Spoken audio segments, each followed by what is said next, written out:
Explore Poirot's Casebook Audio, where Agatha Christie's Hercule Poirot cracks cases in immersive audio stories. In the tranquil pastures of Geryon Hall, a sinister shadow falls. Prize cattle vanish into the night. A brilliant veterinarian lies dead, and a web of secrets threatens to unravel a family's legacy. Why are the Ashford's cattle disappearing? Who bludgeoned Dr. Evelyn Marsh in the stables under the cover of darkness? Was it greed, betrayal, or a darker motive? Enter Hercule Poirot, the meticulous Belgian detective whose little gray cells will pierce the fog of deception. As lies pile up and clues, a silver watch, a forged receipt, a mysterious brand, point to everyone and no one. One question burns.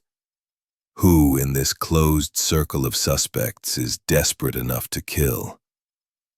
Dive into Hercule Poirot's Cattle Catastrophe, The Flock of Geryon, a chilling Agatha Christie-style mystery where every detail matters, and the truth is more shocking than you dare imagine. Chapter 1. The Quiet Before the Storm.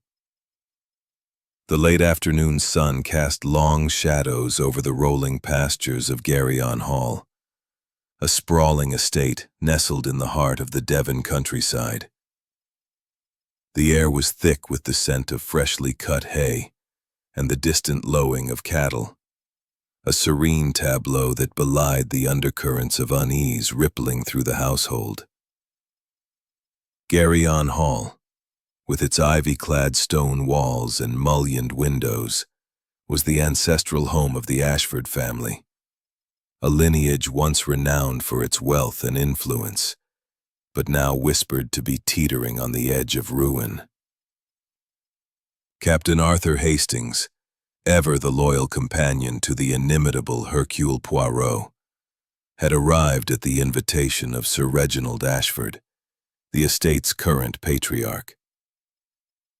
The invitation had been vague, a handwritten note citing a matter of some delicacy that required a discreet mind. Hastings, always eager for a diversion from his quiet London life, had accepted at once, suspecting that Sir Reginald's troubles might warrant the attention of his brilliant friend. Poirot, however, had remained in London, detained by a prior engagement, though he said, his handshake firm but his eyes weary. "Thank you for coming on such short notice. I trust your journey was pleasant." "Quite, thank you," Hastings replied, settling into a leather armchair.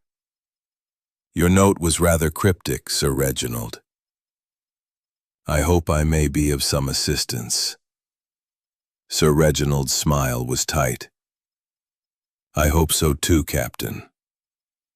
The matter is delicate, as I wrote. It concerns my family and my cattle." "Cattle?" Hastings raised an eyebrow, intrigued. Geryon Hall was famed for its prize-winning herd, a source of pride for the Ashfords and a cornerstone of their dwindling fortune. "Yes," Sir Reginald said, his voice dropping. "Something is terribly wrong. Over the past month, 10 of my finest beasts have vanished, stolen, I suspect, though how or by whom I cannot say. The local police have been useless, and my family—" He hesitated, glancing toward the door. "My family is not as united as it once was." Before Hastings could press further, the door swung open, admitting a trio of figures whose presence seemed to shift the room's atmosphere. The first was Lady Beatrice Ashford, Sir Reginald's wife, a statuesque woman with sharp blue eyes and an air of quiet authority. Beside her stood their daughter, Clara, a pale beauty in her mid-20s whose delicate features were marred by a nervous frown. The third was Rupert Ashford, Sir Reginald's younger brother, a ruddy-faced man with a booming laugh that seemed at odds with the tension in the room. "Captain Hastings," Lady Beatrice said, her voice smooth as silk. "How kind of you to visit. I trust my husband hasn't bored you with talk of cows." "Not at all," Hastings replied, rising to kiss her hand. "Though I confess I'm curious about this business with the cattle." Rupert snorted, pouring himself a generous measure of brandy from a decanter. "Cattle. Always the cattle with Reginald." Conversation was polite but strained, punctuated by the clink of cutlery and the occasional moo drifting through the open windows. Hastings, seated beside Clara, attempted to draw her out. "You must be proud of the herd," he ventured. "I hear they're the finest in Devon." Clara's smile was faint. "They were Father's passion, not mine. I prefer the gardens, though lately even they've been neglected." "Neglected?" Hastings pressed gently. She hesitated, glancing at her mother. "It's been a difficult year. Father's been so focused on the cattle, and with the losses." Her voice trailed off as Lady Beatrice cleared her throat pointedly. After dinner, as the party retired to the drawing room, Hastings slipped away to the library to compose his cable to Poirot. The situation at Geryon Hall was more complex than a mere case of stolen livestock, he sensed. The family's secrets, like the shadows cast by the setting sun, were long and dark. As he penned his message, a sharp cry pierced the night, followed by a commotion from the direction of the stables. Hastings rushed to the window, his heart pounding. In the moonlight, he saw figures moving frantically near the cattle sheds, their shouts mingling with the panicked bellows of the herd. Something terrible had happened at Geryon Hall. Chapter 2. The shadow of death falls on Geryon Hall. The cry that had shattered the quiet of Geryon Hall still echoed in Captain Hastings' ears as he hurried down the gravel path toward the stables, his breath visible in the cool September night. The moon hung low, casting a pale glow over the estate, and the air was thick with the musky scent of cattle and something sharper, something metallic. Behind him the household spilled out of the manor, their voices a chaotic mix of alarm and confusion. Sir Reginald led the charge, his face ashen, followed closely by Rupert, whose earlier bravado had given way to a grim determination. "Stay back, Clara," Lady Beatrice called, her voice sharp as she gripped her daughter's arm. Clara, pale and trembling, obeyed, though her eyes were fixed, ragged. "Evelyn? No, this can't be." His voice broke, and he clutched the stable wall for support. Rupert pushed past, his face flushed. What the devil happened here? Was she attacked? By whom? Hastings rose, his mind racing. "We mustn't touch anything," he said firmly. "This is a crime scene now." Someone fetched the police. Grayson, the butler, who had appeared silently at the edge of the group, nodded and slipped away to telephone the authorities. The others, Lady Beatrice, Clara, Thomas Vane, and Lydia Crane, gathered at the stable entrance, their faces a gallery of shock, fear, and suspicion. Hastings noted their reactions. Lady Beatrice's lips were pressed into a thin line, her composure unshaken but her eyes cold. Clara's hands twisted in her shawl, her gaze flickering between the body and her father. Vane, the solicitor, adjusted his glasses nervously, his Adam's apple bobbing, And Lydia, ever the shadow, stood slightly apart, her expression unreadable. "Who was the last to see her?" Hastings asked, his tone calm but authoritative. Sir Reginald shook his head. "She was at dinner with us, as you know, Captain. Afterward, she said she had to check on the herd, something about a sick calf." "A sick calf?" Hastings repeated, glancing at the restless cattle. "Which one?" I don't know," Sir Reginald admitted. "She didn't say." Rupert snorted. "Always poking about that woman. Too clever for her own good, if you ask me." "Rupert," Lady Beatrice snapped, "this is hardly the time." Hastings made a mental note of Rupert's comment, its edge of resentment not lost on him. He turned to the group. "Did anyone see Dr. Marsh after dinner, or hear anything unusual before the cry?" A chorus of shaken heads met his question, though Clara hesitated, her eyes dropping to the ground. I thought I heard voices earlier," she said softly. "From the direction of the stables, around 9 o'clock.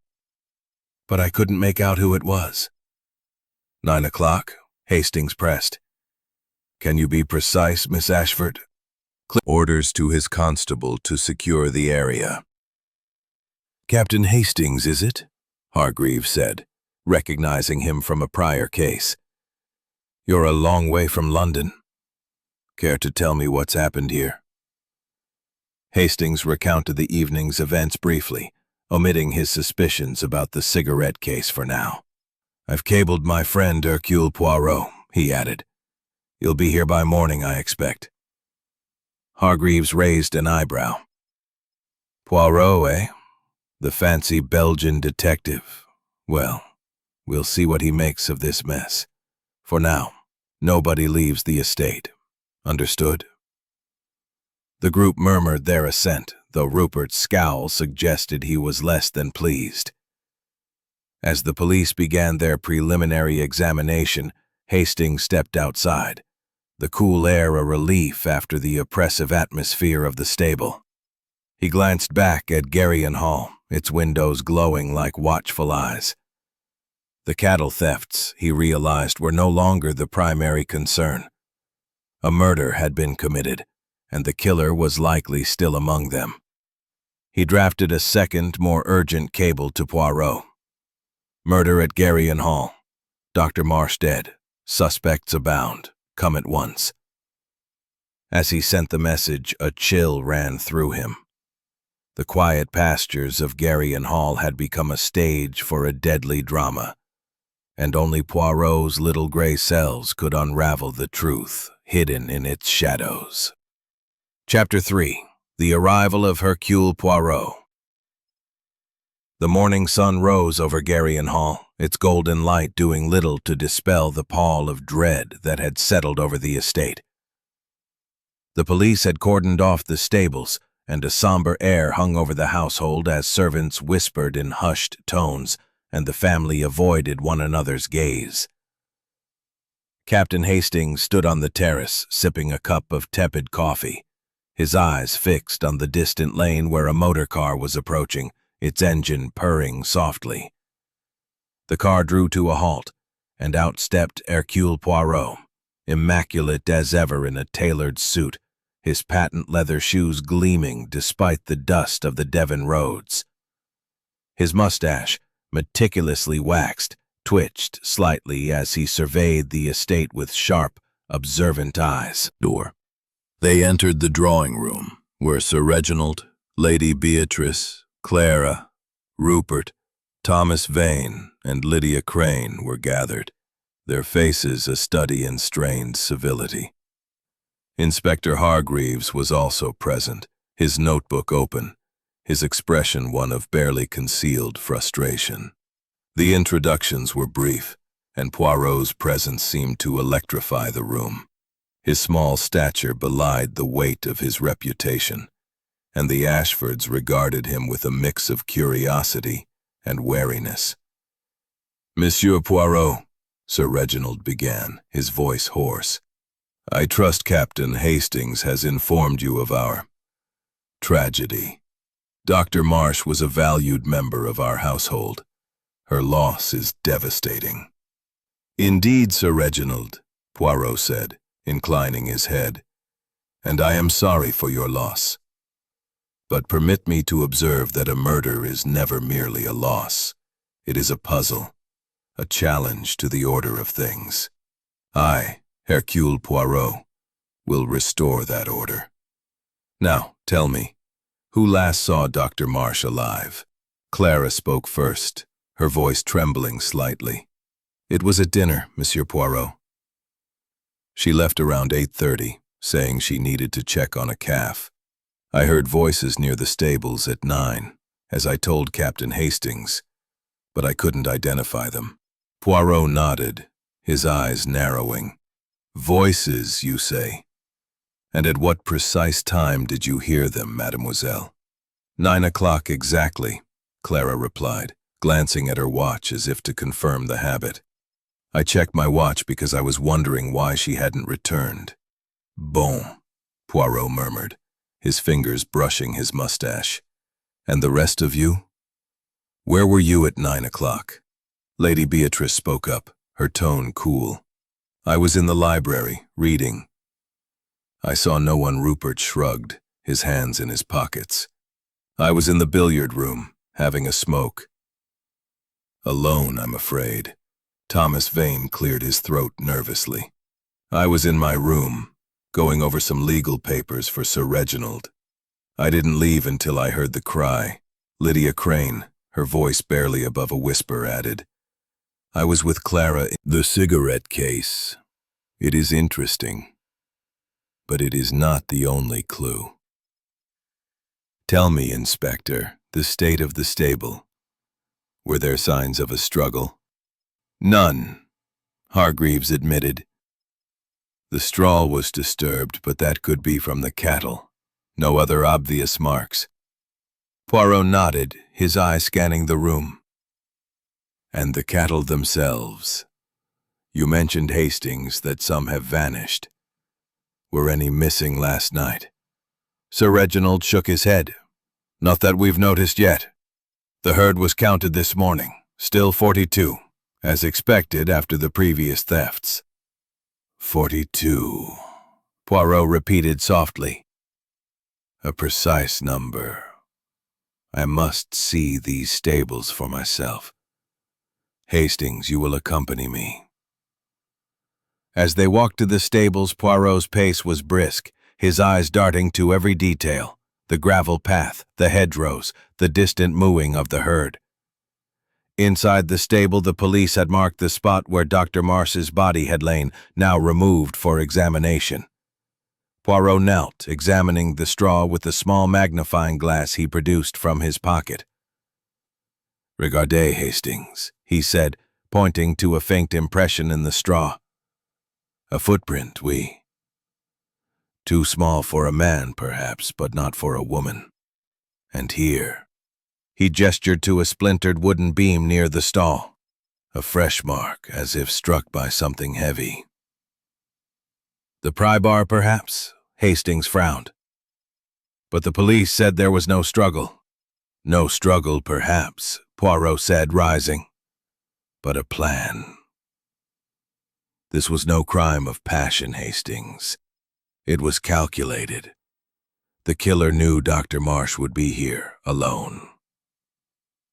They returned to the house, where Poirot requested a map of the estate and a list of the household's movements the previous evening. As Sir Reginald obliged, Poirot's eyes never left the family, noting every glance, every fidget. Hastings could almost hear the little gray cells at work, piecing together the fragments of a puzzle that was only beginning to take shape. Mon ami, Poirot said quietly as they retired to their rooms. This is no simple case of cattle theft. Declined the offer of kippers and toast, opting instead for a cup of black coffee, which he sipped with deliberate care. His eyes, bright and piercing, moved from face to face, noting the pallor of Clara Ashford, the restless fidgeting of Thomas Vane, and the forced joviality of Rupert Ashford, who was attempting to lighten the mood with a story about a hunting trip gone awry. Lady Beatrice sat at the head of the table, her posture rigid, her gaze fixed on some distant point. Lydia Crane, as always, was a shadow at Clara's side, her expression unreadable. "Mesdames et messieurs," Poirot began, his voice cutting through the chatter like a scalpel. "I have spent the morning reflecting on the tragedy of Dr. Marsh, a woman of science, struck down in the prime of her work. It is a crime that demands answers, and I, Hercule Poirot, will find them. To do so, I must ask questions, questions that may discomfort you. But truth, it is not found in comfort." Inspector Hargreaves, who had joined the breakfast at Sir Reginald's insistence, grunted. "Ask away, Mr. Poirot. My men have been over the stables twice, but we're no closer to a suspect. That cigarette case is our only lead, and Mr. Vane swears it's not his." Vane's spoon clattered against his saucer. "I've said it before, Inspector, I don't smoke. That case could belong to anyone with those initials." Poirot raised a hand for silence, his eyes gleaming. "The cigarette case. It is a clue, oui, but it is not the only one. Let us begin with the movements of each of you on the night of the murder. Sir Reginald, you were in your study, you said, working on accounts. At what time did you retire?" Sir Reginald cleared his throat, his fingers tightening around his teacup. "I left the study around 9:30, after I heard the cry from the stables. I was there alone, as I told you." "Alone," Poirot repeated, his tone neutral. "And you heard nothing unusual before the cry? No voices, no footsteps?" "Nothing," Sir Reginald said firmly, though his eyes flicked to his wife, soft but clear. "I was in the drawing room with Lydia until about 8:45, when I went to my room. I heard the voices near the stables at 9, as I told you. I didn't see anyone." Lydia nodded, her eyes fixed on her plate. "I stayed in the drawing room a few minutes longer, then went to my room. I heard nothing until the cry." Poirot's attention settled on Thomas Vane, whose nervous tic, a rapid blinking, had intensified. "Monsieur Vane, you were in your room, working on papers. What papers, if I may inquire?" Vane adjusted his glasses, his voice high and strained. "Estate matters, debts mostly. Sir Reginald's finances are complicated. I was reviewing documents until the cry at 9:30. Poirot leaned back, his fingers steepled. "Bon, we have a timeline, but it is a fragile one. Voices at 9, a cry at 9:30, and yet no one saw Dr. Marsh after she left the dining room at 8:30. Curious, no? Let us now consider the motive. Dr. Marsh was the veterinarian, responsible for the prized cattle. Sir Reginald, you mentioned losses, 10 animals in a month. Did Dr. Marsh have suspicions about these thefts?" Sir Reginald hesitated, his jaw tightening. "She was investigating. She thought it might be an inside job, someone familiar with the estate. But she had no proof." "An inside job," Poirot repeated, his eyes narrowing. "And did she share her suspicions with anyone?" "Not that I know of," Sir Reginald said, though his tone lacked conviction. Poirot turned to the group at large. "Did any of you speak with Dr. Marsh about the cattle thefts? Or notice her behavior in the days before her death?" A heavy silence fell. Clara's fingers twisted in her napkin, and Rupert's gaze dropped to his plate. Lady Beatrice's expression remained impassive, but her eyes flickered toward her husband. Vane coughed, and Lydia glanced at her watch, a habit Hastings had noted before. It was Inspector Hargreaves who broke the silence. "We found a notebook in Dr. Marsh's room at work."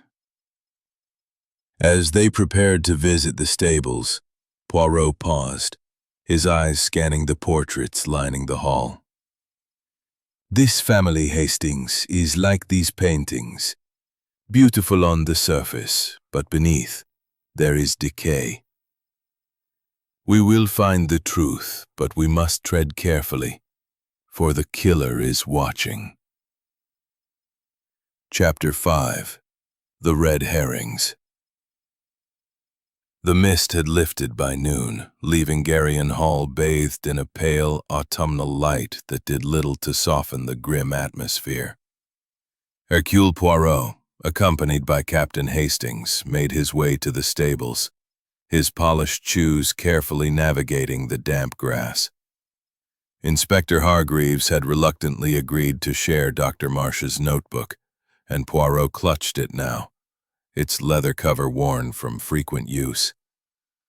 Hastings, ever observant of his friend's methods, noted the gleam in Poirot's eyes, a sign that the little gray cells were in full motion. Inside the stables, the air was heavy with the scent of hay and the low, restless murmurs of the cattle. The police had removed their cordons, but the spot where Dr. Marsh had fallen was still marked by a faint stain on the straw-covered floor. Poirot paused there, his head tilted as if listening to the echoes of the crime. "Hastings, mon ami," he said, his voice low. "Observe the scene. The pry bar. It was taken from that rack, oui?" He gestured to a row of tools hanging neatly on the stable wall. "Yet it was found beside the body, wiped clean of fingerprints. A killer who plans, who thinks ahead." Hastings nodded, his eyes scanning the stable. "But why here? Why kill Dr. Marsh in the stables where anyone might walk in?" "Précisément," Poirot replied, opening the notebook. "That is the question. Let us see what Dr. Marsh knew." He flipped through the pages, his fingers tracing the neat, precise handwriting. The entries detailed the cattle, weights, health, feed schedules. But one page caught his attention. Dated 2 days before the murder, it read, "Discrep cap in his hands." I didn't mean to eavesdrop, sir," he said. "I was checking the fences near the west gate when I heard Mr. Rupert's voice.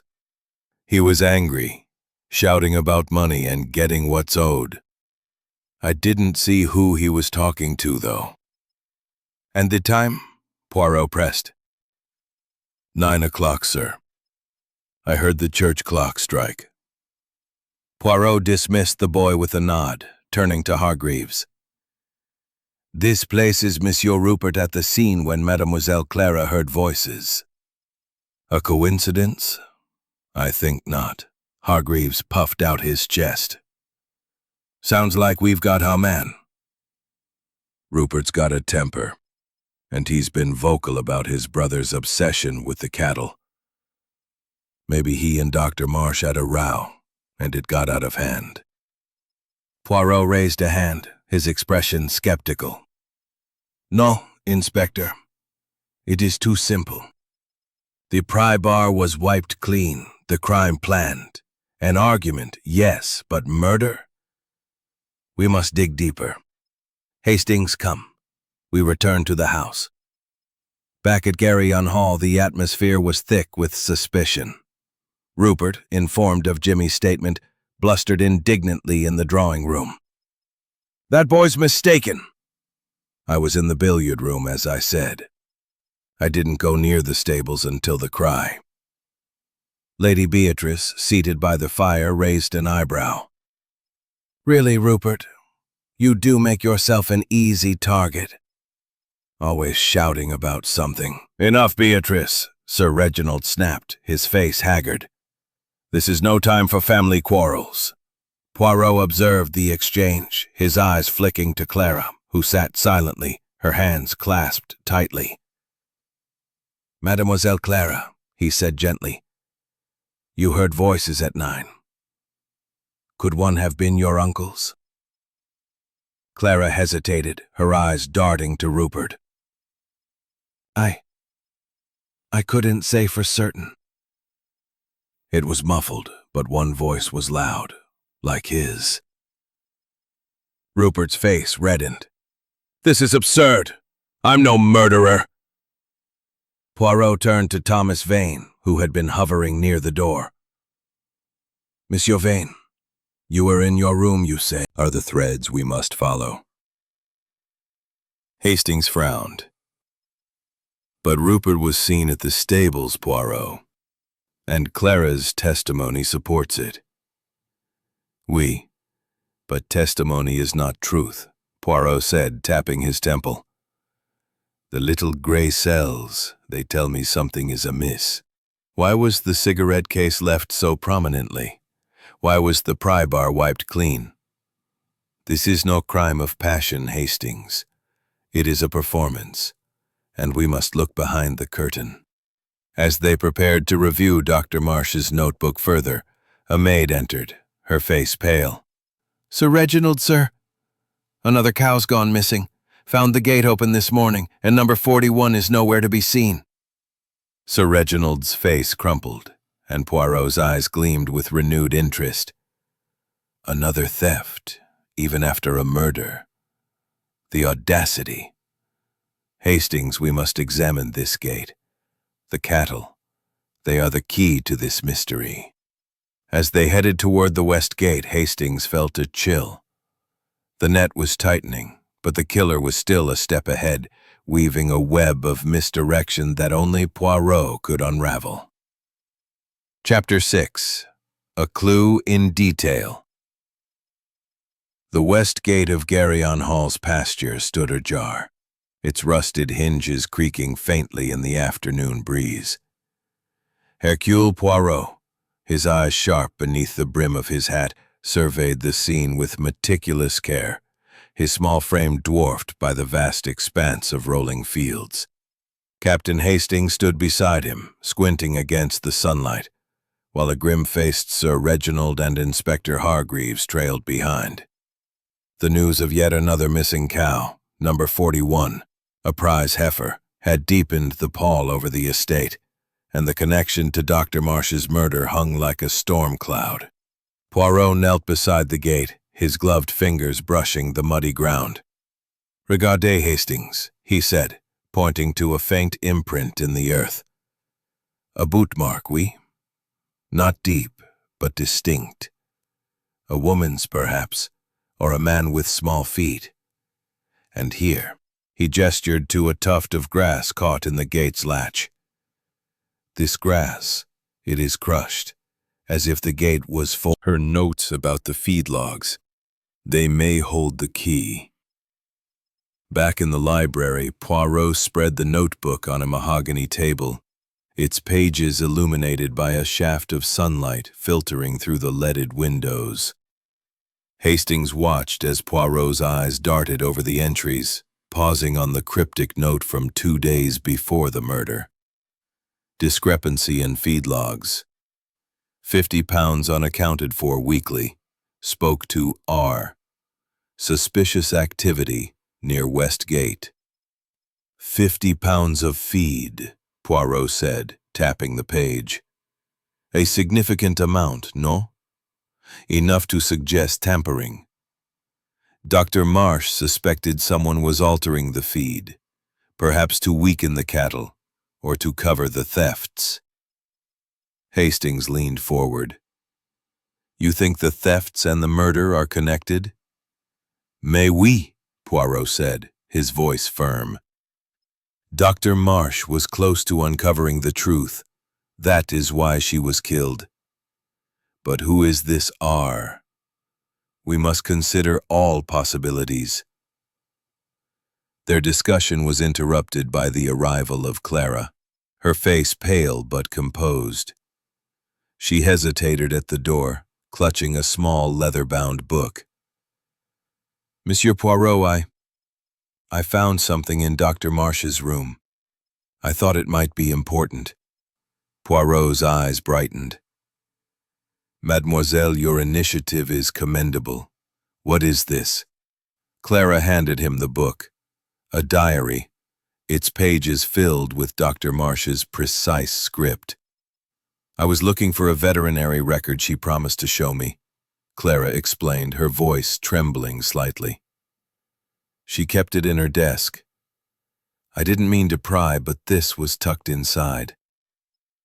Poirot opened the diary, his fingers moving deftly to the final entry, dated the day of the murder. It read, "Confirmed feed tampering. Spoke to L about suspicions.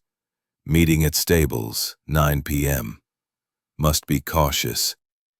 "L," Hastings said, his eyes widening. "Lydia Crane?" "Or Lady Beatrice," Poirot murmured, his gaze distant. "Or perhaps another L we have not yet met. But this meeting at 9, it aligns with the voices you heard, was private about her work." "And on the night of her death," Poirot pressed, "did she ask to meet you at the stables at 9 o'clock? Lydia's eyes flicked to her watch, a gesture Hastings now recognized as a nervous tic. "No, Monsieur Poirot. I was in the drawing room, as I told you, then in my room. I didn't see her after dinner." Poirot nodded, but his gaze lingered. "Bon. Thank you, mademoiselle. But permit me to advise, truth is a delicate flower. It wilts when hidden." As Lydia returned to her embroidery, her hands trembling slightly, Poirot drew Hastings aside. "She is nervous, Hastings. The watch, the hesitation. There is something she does not tell us. And this L in the diary, it is a clue, but a subtle one. We must also consider the feed logs themselves. Who had access to them?" Hastings frowned. "The farmhands, Dr. Marsh, Sir Reginald. Perhaps Rupert, as he's often about the estate." "Oui.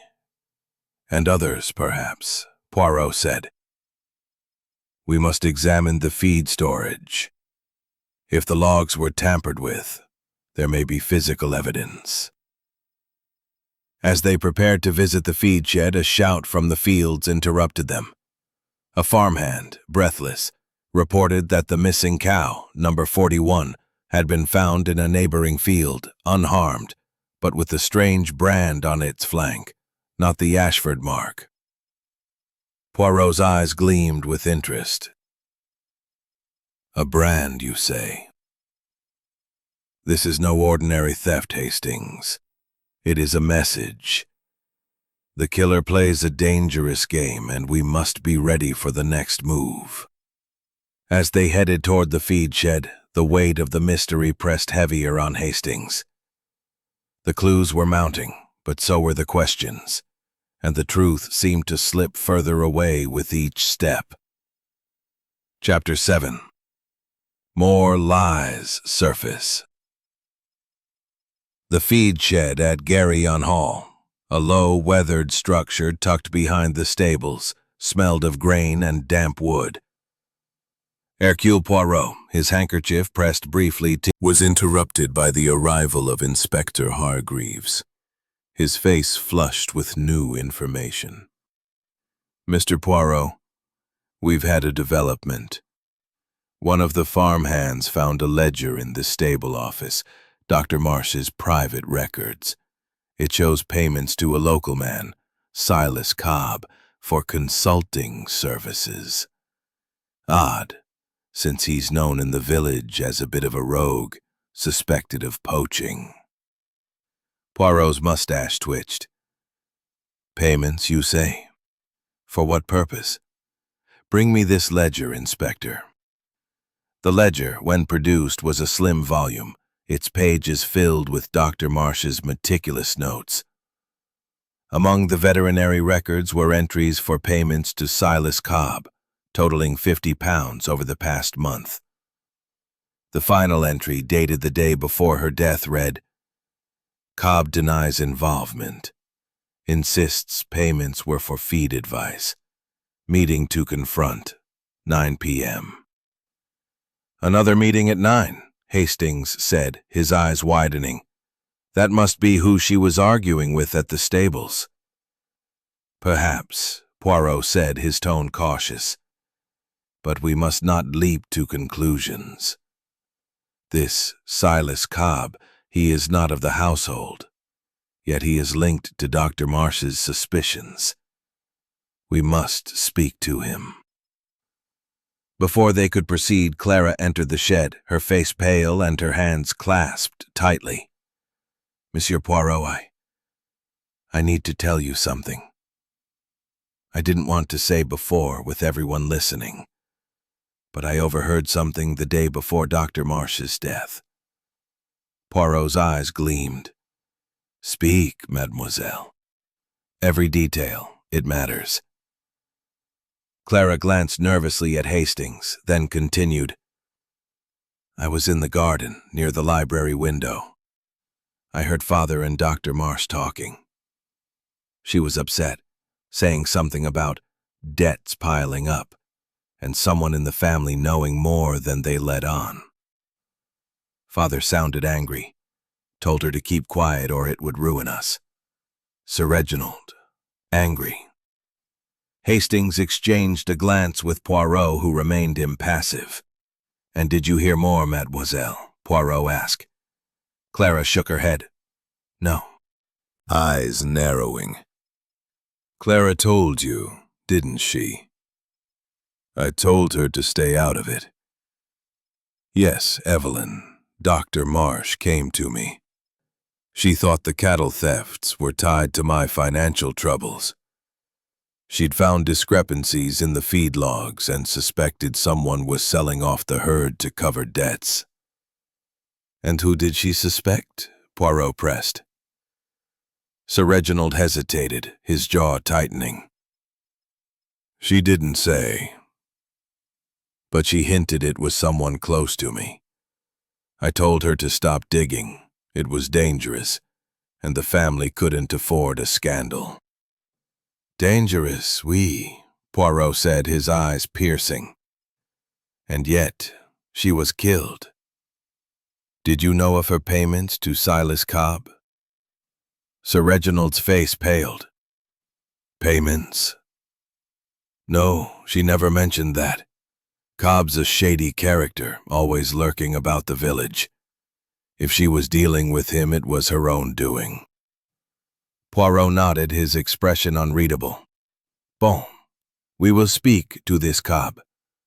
But tell me, Sir Reginald, who in your family might have reason to hide such secrets?" Sir Reginald's gaze dropped to his desk. "My brother, Rupert, has always resented my inheritance of the estate. He's in debt himself, gambling mostly. And Beatrice, she's protective of our reputation, perhaps too much.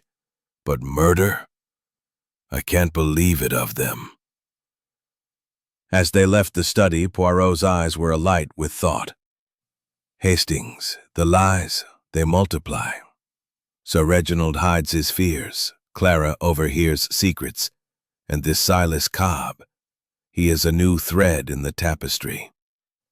But the feed logs, the brand on the cow, these are not random.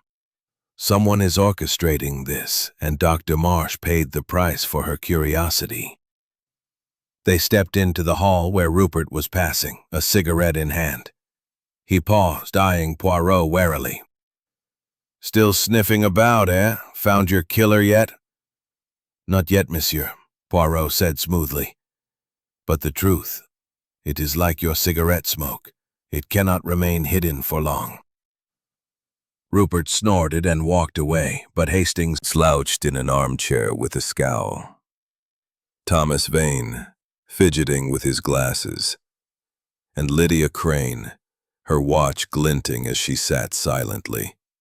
Inspector Hargreaves stood by the door, his mustache twitching with impatience. "Mesdames et messieurs," Poirot began, his voice calm but commanding. "We have reached a moment of clarity in this dark affair. Dr. Marsh was killed because she knew too much about the cattle thefts, about the feed tampering, about secrets that someone in this room wished to keep hidden. I have questioned you, observed you, and now I must ask you to face the truth." Rupert snorted, lighting a cigarette. "More theatrics, Poirot? You've got nothing but suspicions." Poirot's eyes gleamed. "Non, Monsieur Rupert. I have clues. The footprint by the west gate, the branded cow, the payments to Silas Cobb, and Dr. Marsh's diary, which mentions a meeting with Elle at 9 o'clock. And now, a new piece of the puzzle." He produced a small, folded piece of paper from his pocket, holding it up. "This was found in the feed shed this morning, tucked behind a bin. A receipt for 50 pounds of feed, dated last week, signed by TV." Thomas Vane's face drained of color, his glasses slipping down his nose. "That's impossible. I told you I don't smoke, and I certainly didn't buy feed. I'm a solicitor, not a farmer." Lady Beatrice's voice cut through the room. "Then how do you explain it, Mr. Vane? Your initials keep appearing. First the cigarette case, now this." Vane's hands trembled. "Someone's framing me. I swear I had nothing to do with the feed or Dr. Marsh's death." Poirot raised a hand for silence. "Calm yourself, Monsieur Vane. The truth, it is not served by panic. Let us consider another matter. Mademoiselle Clara, you overheard your father and Dr. Marsh discussing debts and secrets. Did you hear anything else that day?" Clara's eyes filled with tears, her voice barely a whisper. I didn't want to say before because it's so awful." Looked frightened. "I didn't want to believe it, but... Did you hurt her?" The room erupted in gasps. Lady Beatrice stood, her eyes blazing. "Clara, that's enough. Accusing Lydia without proof is disgraceful." Sir Reginald's voice was hoarse. "Clara, why didn't you tell us sooner?" "I was scared," Clara sobbed, burying her face in her hands. "I didn't want to believe it could be true. Lydia's been my friend, but I saw what I saw." Poirot stepped forward, his voice gentle but firm. "Mademoiselle Clara, your courage does you credit, but let us not rush to judgment. Mademoiselle Crane, if you spoke with Dr. Marsh, what was the nature of your conversation?" Lydia's lips trembled, and for the first time her composure cracked. She asked me about money, about funds missing from the household accounts. I managed Clara's allowance, and Dr. Marsh thought I might know something. I told her I didn't, but she kept pressing. I was frustrated, yes, but I didn't follow her to the stables. I swear it." Poirot nodded, his eyes never leaving her face. "And yet, someone did. Someone met Dr. Marsh at 9, and by 9:30 she was dead.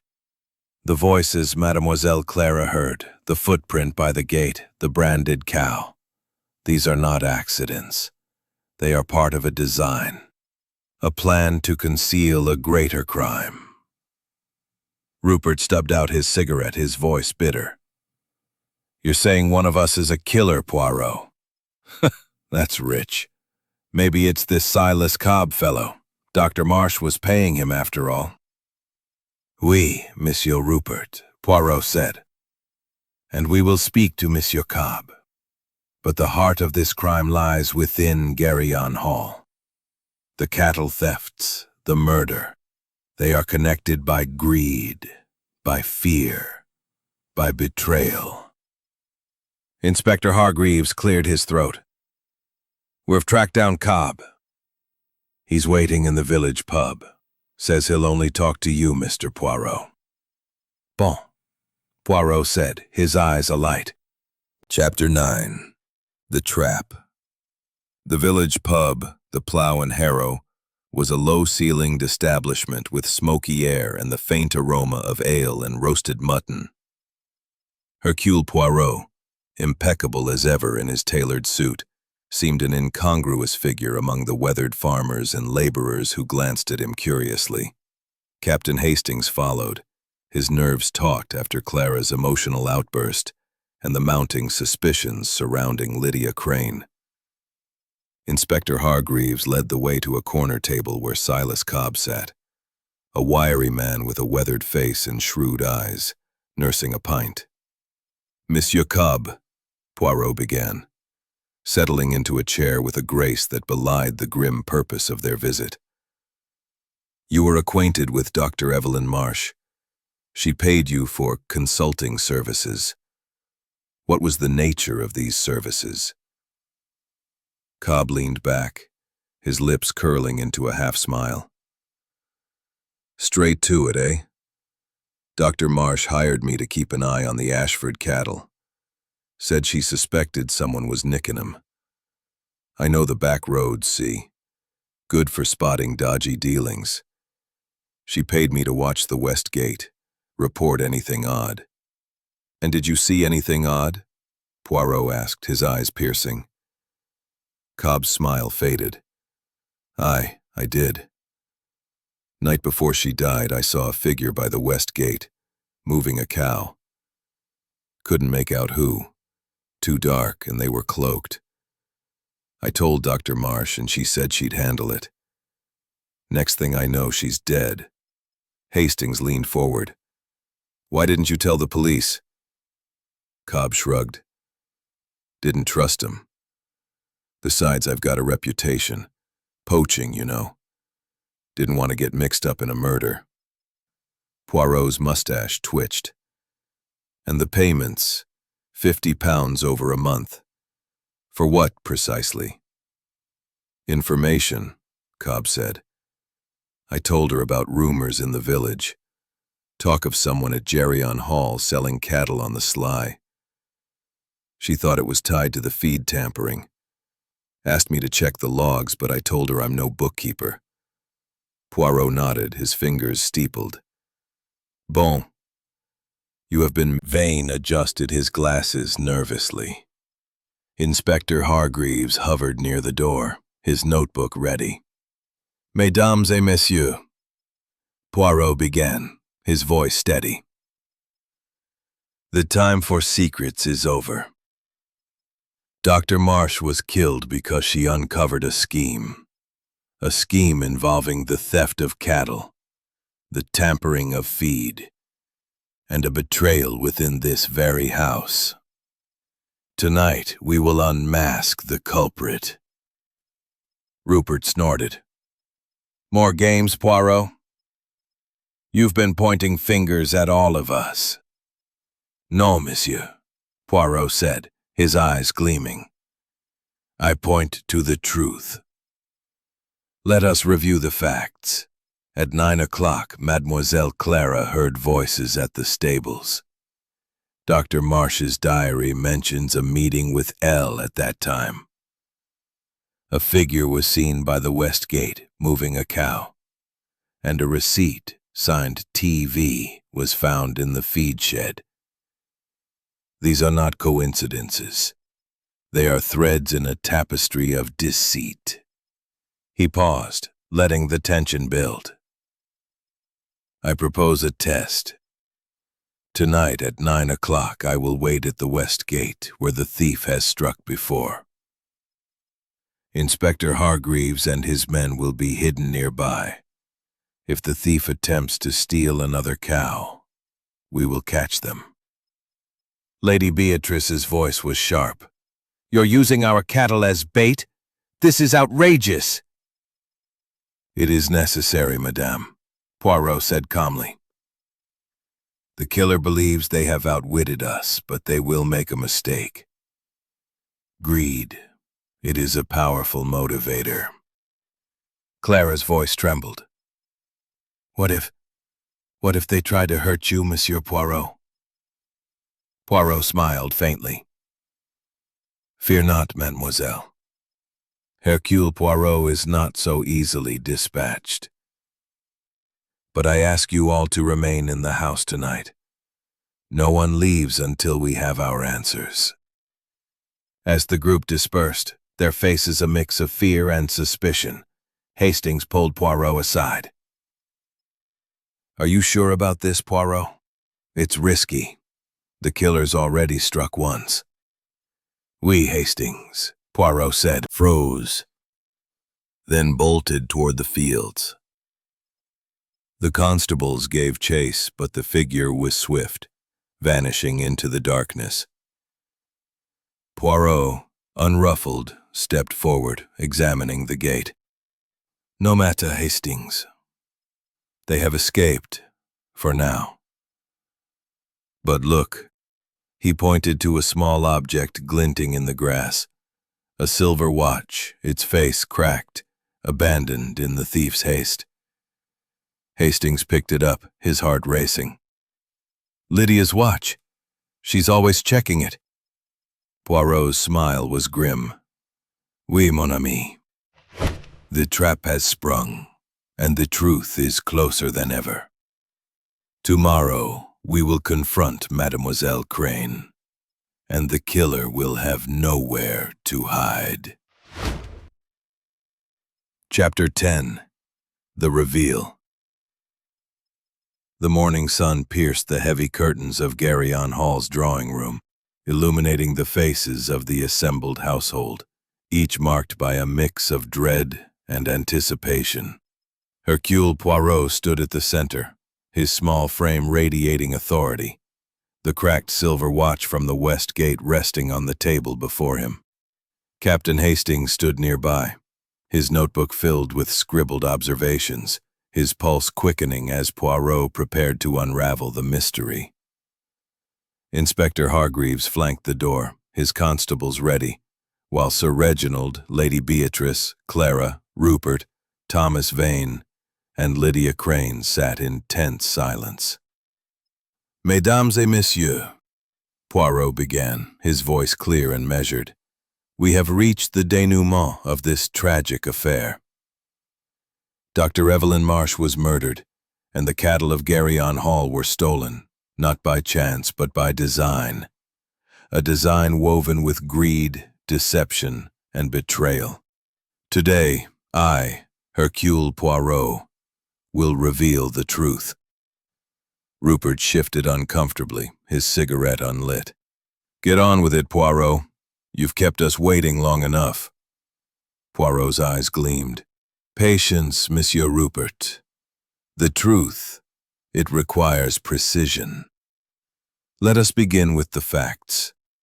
Dr. Marsh was killed in the stables at 9:30, struck with a pry bar, wiped clean of fingerprints. These clues, they are distractions. Planted to mislead, Hargreaves frowned. Planted? You're saying the killer framed them? Oui, Inspector, Poirot said. The killer is clever, orchestrating a performance to divert suspicion. But the little gray cells, they see through the act. Let us reconstruct the crime. Dr. Marsh discovered the feed tampering and suspected a family member. She confronted this person, arranging a meeting at 9. That person, fearing exposure, killed her, staging the scene to implicate others. Poirot turned to Clara, his gaze gentle. Mademoiselle Clara, your testimony was crucial. You heard voices at 9, and you saw Mademoiselle Crane arguing with Dr. Marsh earlier. But you also overheard your father and Dr. Marsh discussing debts and secrets. This was the key. Sir Reginald stiffened.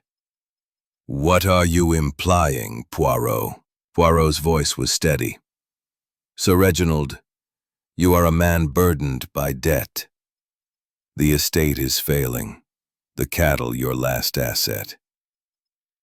Dr. Marsh suspected you were selling cattle to cover your losses, tampering with the feed to weaken them, making theft easier to disguise. She confronted you, and you arranged to meet her at the stables to silence her fears. But you did not act alone. Lady Beatrice's voice was icy. This is preposterous. My husband is no murderer. No, madame, Poirot said, turning to her. But you are. Lady Beatrice, you are the L in Dr. Marsh's diary. You overheard her conversation with your husband, and you knew her suspicions threatened your family's reputation. You met her at the stables at 9, argued, and when she would not relent, you struck her with the pry bar, wiping it clean to cover your tracks. The room gasped. Clara cried out, "Mother, no!" Lady Beatrice's face remained impassive, but her hands clenched the arms of her chair. Poirot continued, relentless. You planted the cigarette case to implicate Monsieur Vane, knowing his initials matched. You forged the receipt, crumbling, your debts mounting. Dr. Marsh would have exposed us, ruined us. I had no choice. Poirot's voice was soft but firm. You had a choice, madame, and you chose murder. Inspector Hargreaves, you may take her. Hargreaves and his constables moved forward, handcuffs ready. Lady Beatrice rose, her head high, as Clara wept and Rupert stared in disbelief. Sir Reginald collapsed into a chair, his face buried in his hands. As Lady Beatrice was led away, Poirot turned to Hastings. Mon ami, the truth is a bitter thing, but it restores order. The cattle thefts were a symptom, the murder, the disease. Now, Geryon Hall may heal. Hastings nodded, stunned by the revelation. You knew it was her all along, didn't you? Poirot smiled faintly. The little gray cells, they suspected. But it was the watch, the receipt, the diary, these small details that confirmed it. The killer always leaves a trace, Hastings. As the household grappled with the shock, Poirot stepped toward the door, his work done. The truth had been unveiled, and the shadows over Geryon Hall were beginning to lift. Chapter 11. The Reflection. The drawing room of Geryon Hall, once a stage for tension and deceit, now felt hollow, its grandeur dimmed by the weight of truth. The fire had burned low, and the late morning light cast a muted glow over the remaining members of the household. Sir Reginald sat slumped in an armchair, his face etched with grief and disbelief. Clara, her eyes red from weeping, clung to Lydia Crane, whose quiet presence offered a fragile anchor. Rupert stood by the window, staring out at the pastures, his usual bluster replaced by a heavy silence. Thomas Vane, pale and shaken, adjusted his glasses repeatedly, as if trying to refocus a world turned upside down. Captain Hastings sat near the door, his notebook closed, watching Hercule Poirot, who stood with his hands clasped, his expression serene yet tinged with melancholy. Inspector Hargreaves had departed with Lady Family, in her way. But love, when twisted by desperation, can become a poison. She acted to shield you, to shield your father, but in doing so she lost herself. Sir Reginald's voice was barely audible. I should have seen it. The debts, the pressure. I drove her to this. Non, monsieur, Poirot said firmly. The choice was hers alone. You are not responsible for her actions, though you bear the weight of her consequences. The cattle thefts, the feed tampering. These were her attempts to mask the financial ruin. But Dr. Marsh's discovery threatened to expose it all. The murder was her final, fatal mistake. Rupert turned from the window, his face haggard. And me? You suspected me, Poirot. That farmhand story, the voices Clara heard. Why point the finger at me? Poirot's mustache twitched slightly. Monsieur Rupert, you made yourself a target. Your resentment of your brother, your debts, your presence near the stables. They were convenient for the true culprit to exploit. Lady Beatrice used your reputation to divert suspicion, just as she used Monsieur Vane's initials and Mademoiselle Crane's watch. But you are guilty only of indiscretion, not murder. Vane cleared his throat, his voice shaky. And the cigarette case? The receipt. Why my initials? A simple ruse, Poirot replied. Lady Beatrice chose you because you were an outsider, easily implicated. The cigarette case was likely stolen from a guest or servant, and the receipt forged with your initials to confuse us. But the handwriting, it betrayed her. The little gray cells, they do not miss such details. Lydia Crane, who had been silent, spoke softly. I thought you suspected me, Monsieur Poirot. My watch, my argument with Dr. Marsh. Poirot inclined his head. Mademoiselle Crane, your watch was indeed a clue, but a stolen one. Lady Beatrice took it to cast suspicion on you, knowing your habit of checking the time would make Kurt nod, his jaw tight. Clara reached for her father's hand, and Sir Reginald squeezed it, a flicker of resolve in his eyes. Poirot turned to Hastings. Come, mon ami. Our work here is done. The train to London awaits, and Hercule Poirot has a craving for a quiet evening with a tisane and order restored. As they stepped into the hall, Hastings glanced back at the family, their silhouettes framed by the fading light. You handled that with care, Poirot. You could have been harsher with them. Poirot's smile was faint.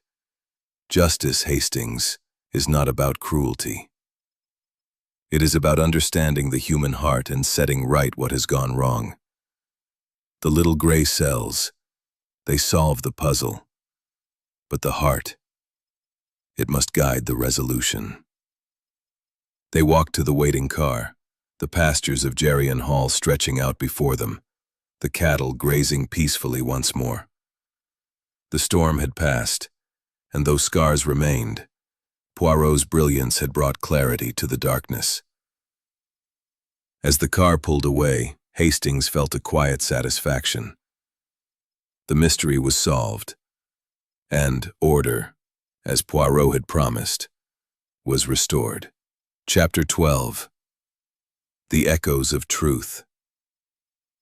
The afternoon train to London rattled through the Devon countryside, its rhythmic clatter a stark contrast to the turmoil left behind at Geryon Hall. Hercule Poirot sat opposite Captain Hastings in their first-class compartment, his hands folded neatly in his lap, his eyes half closed as if in meditation. The silver watch, the forged receipt, and Dr. Marsh's diary were safely in the hands of Inspector Hargreaves, evidence to seal Lady Beatrice's fate. Yet, despite the resolution, a quiet unease lingered in Hastings' mind, and he sensed Poirot was not entirely at rest either. Poirot, Hastings ventured, breaking the silence. You solved the case, as always. But there's something troubling me. Lady Beatrice acted alone, you said. But what of Sir Reginald's debts? And the cattle thefts, were they all her doing? Or is there more we've missed? Poirot opened his eyes. Is someone else was involved? Hastings asked, his brow furrowing. Not in the murder, no, Poirot said, his voice measured. But in the thefts, perhaps. Lady Beatrice was clever, but the logistics of moving cattle, branding them, selling them. It is a heavy task for one person, even one as determined as she. I suspect she had an accomplice, unwitting or otherwise, who has escaped our net. Hastings frowned. Rupert, perhaps? He's in debt, resentful of his brother. Could he have helped her without knowing her full intent? Poirot shook his head. No, Monsieur Rupert is too impulsive, too careless. His role was to be the distraction, the loud voice that drew suspicion. But consider, Mademoiselle Crane, so quiet, so observant. Her watch was used to implicate her, yet she admitted to an argument with Dr. Marsh about the accounts. Why did Lady Beatrice target her so specifically? Hastings's eyes widened. You think Lydia knew more than she let on? Perhaps, Poirot said, his fingers tapping lightly on his knee. Or perhaps she was simply convenient, a shadow in the household, easily overlooked. But the accounts she managed for Mademoiselle Clara. Dr. Marsh suspected irregularities there. It is possible Lydia saw something, suspected something, but chose silence out of loyalty or fear. Hastings leaned back, his mind racing. So what do we do? The case is closed. Lady Beatrice is in custody, and Cobb will face charges for the thefts. Poirot's smile was enigmatic. For now, we do nothing, mon ami.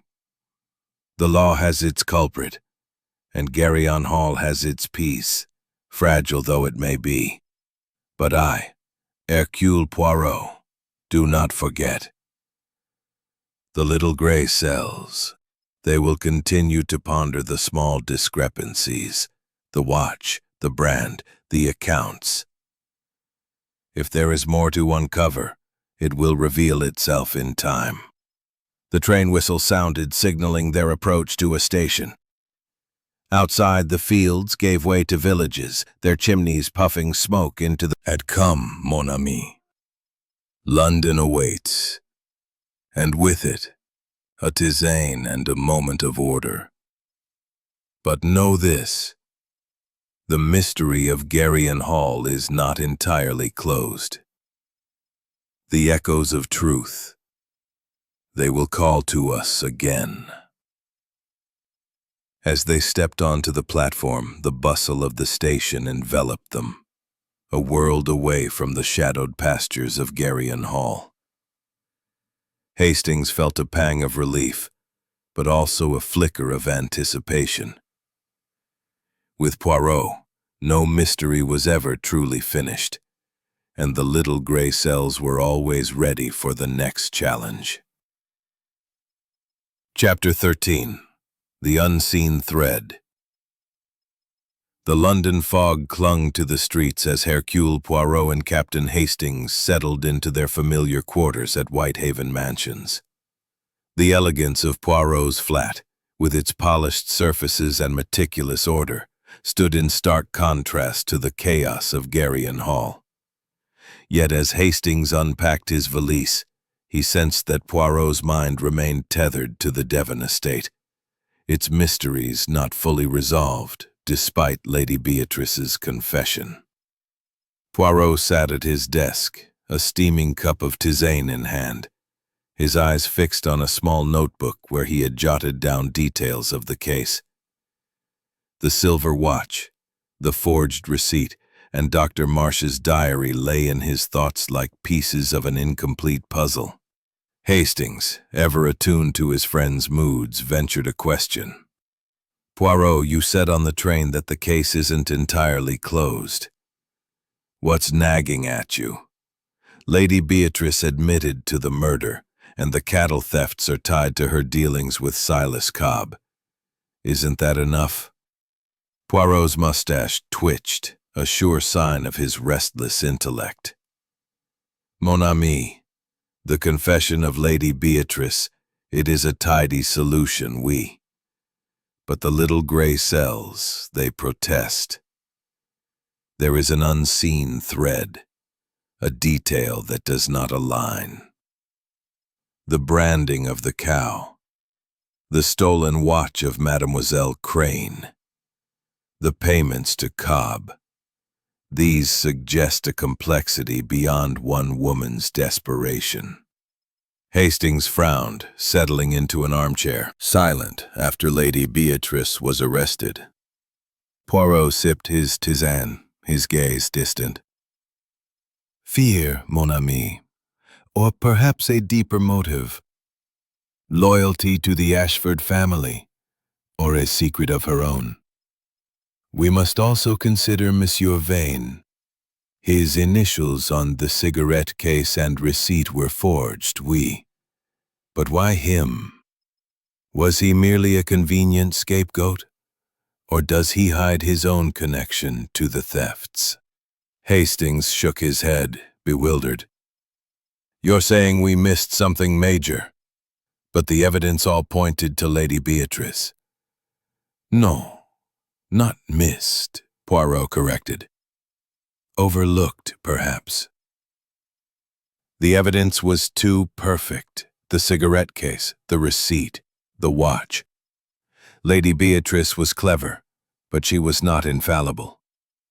Someone else, I believe, assisted in the thefts, and that someone may yet be at Geryon Hall, watching, waiting. A knock at the door interrupted their discussion. A telegram, delivered by Poirot's housekeeper, bore Inspector Hargreaves's name. Poirot opened it, his eyes scanning the brief message. Cobb released. Claims no knowledge of murder. New evidence. Ledger found in Vane's room, detailing cattle sales. Request your return. Poirot's expression sharpened. Voila, Hastings. The unseen thread begins to show itself. A ledger in Monsieur Vane's room. This is no coincidence. We must return to Geryon Hall at once. Hastings groaned, the thought of another journey wearying him. But Poirot, what could Vane have to do with it? He's a nervous wreck, not a criminal mastermind. Appearances, mon ami, they deceive, Poirot said, rising to pack his valise. Monsieur Vane is a solicitor, a man of details. If he was involved in the cattle sales, it explains the forged receipt, the choice of his initials. Perhaps he was not the murderer, but an accomplice in the thefts, coerced or willing. We must find out. The train back to Devon was a blur of anticipation. Upon arriving at Geryon Sales, said it was to save Sir Reginald. I refused, but she must have used my name anyway. I found the ledger in my room yesterday. I was going to tell you, I swear. Poirot's gaze was piercing. And you said nothing before? Why, I was scared, Vane cried. She was desperate, ruthless. I thought if I stayed quiet, it would all pass. Poirot nodded, his expression unreadable. Bon, you have clarified much, monsieur. But the truth, it is not yet complete. Hastings, we must speak to Mademoiselle Crane again. Her silence, it hides something. As they left Vane, the shadows of Geryon Hall seemed to deepen. The case was unraveling further, and Poirot's little gray cells were poised to uncover the final thread in the tapestry of deceit. Chapter 14. The Final Thread. The twilight cast a somber glow over Geryon Hall, its ancient stones seeming to hold their breath as Hercule Poirot and Captain Hastings made their way to the modest room of Lydia Crane. The discovery of the ledger in Thomas Vane's possession had tightened the noose of suspicion, yet Poirot's insistence that an unseen thread remained drove them forward. Hastings, his notebook tucked away, felt the weight of the case pressing heavier with each step, the echoes of Lady Beatrice's confession mingling with new uncertainties. Lydia was seated at a small desk, her embroidery abandoned, her hands clasped tightly in her lap. The absence of her silver watch, now evidence in Inspector Hargreaves' custody, made her wrist look bare, vulnerable. Her eyes, usually so guarded, flickered with unease as Poirot entered, his presence filling the room despite his diminutive stature. "Mademoiselle Crane," Poirot began, his voice gentle but firm. "We have spoken much of Dr. Marsh's murder, of the cattle thefts, of Lady Beatrice's betrayal. But there is a piece of the puzzle missing, and I believe you hold it. The time for silence, it is over." Lydia's lips parted, but no sound came. She glanced at Hastings, then back to Poirot, her fingers tightening. "I've told an account I didn't recognize." "And you told no one?" Poirot pressed, his tone unrelenting. Lydia's eyes filled with tears. "I told Lady Beatrice. I thought she should know, as the mistress of the house. She said it was a mistake, that she'd handle it. I trusted her. I didn't know she was involved in the thefts, or the murder." Hastings leaned forward, his voice soft. "But you suspected, didn't you? That's why you argued with Dr. Marsh. You were afraid of what she'd uncovered." Lydia nodded, a tear slipping down her cheek. "Yes, Dr. Marsh was relentless. She said someone in the family was betraying Sir Reginald. I begged her to stop, to protect Clara's future. I didn't want the estate to collapse. But I swear I didn't meet her at the stables. I was in my room when she died." Poirot's gaze softened, but his mind was racing. "Bon, mademoiselle. Your loyalty to Mademoiselle Clara, it is admirable, but it blinded you. Lady Beatrice used your silence, your trust. She stole your watch to implicate you, knowing your habits would make it believable.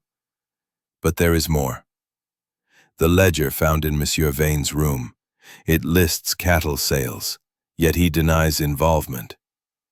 Tell me, did you ever see Lady Beatrice with Monsieur Vane, discussing such matters?"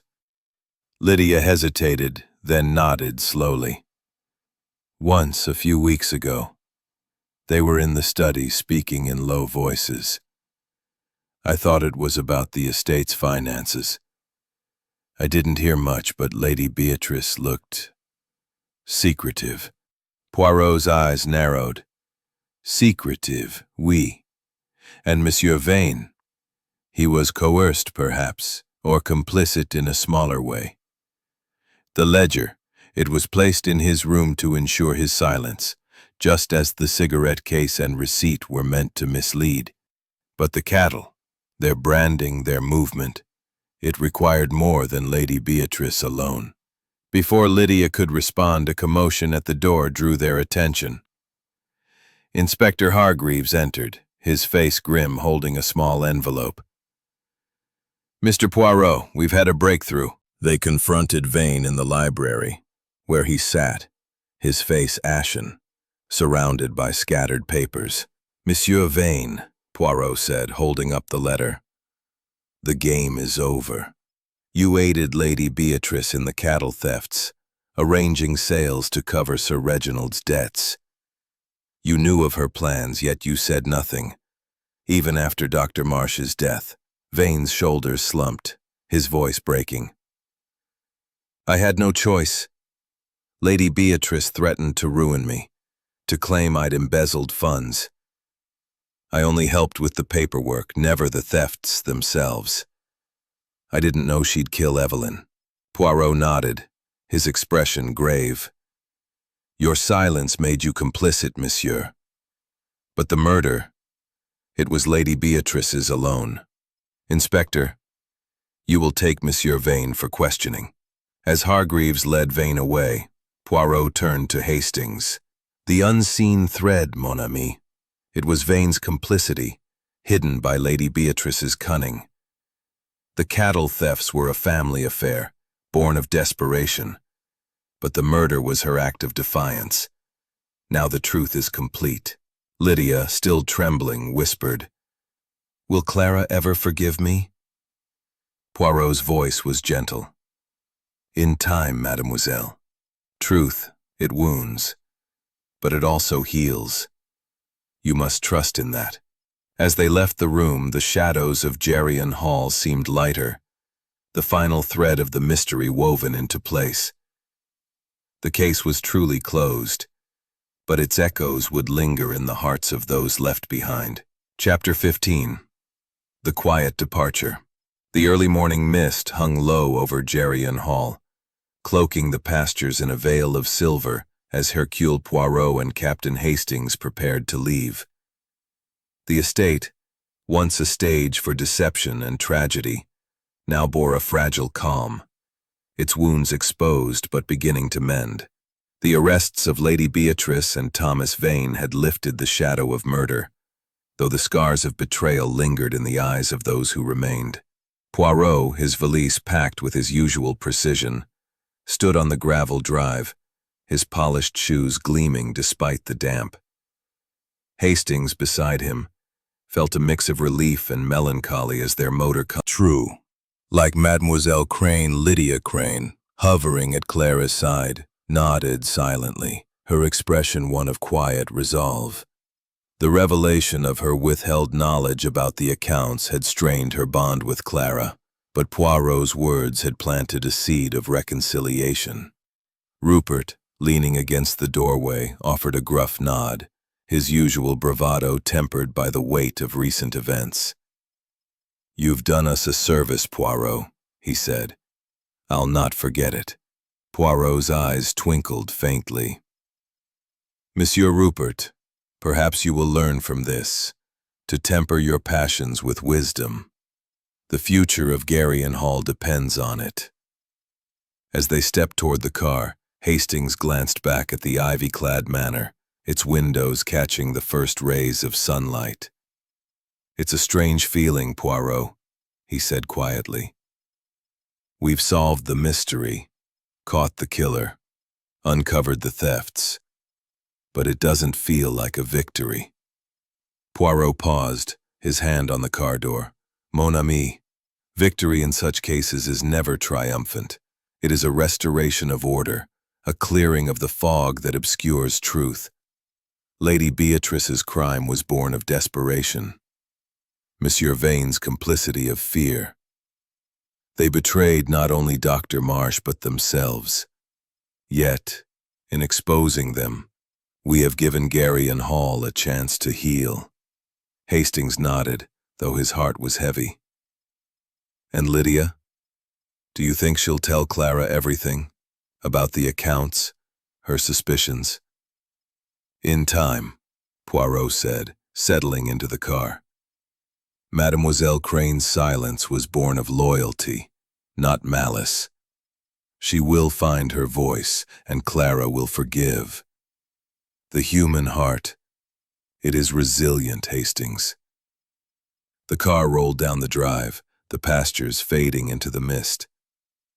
Poirot gazed out the window, his expression thoughtful. "This case, it reminds me, mon ami, that greed and fear are the twin serpents of crime. Lady Beatrice sought to protect her family, but her methods, they were her undoing. The little gray cells, they see not only the clues but the motives, the frailties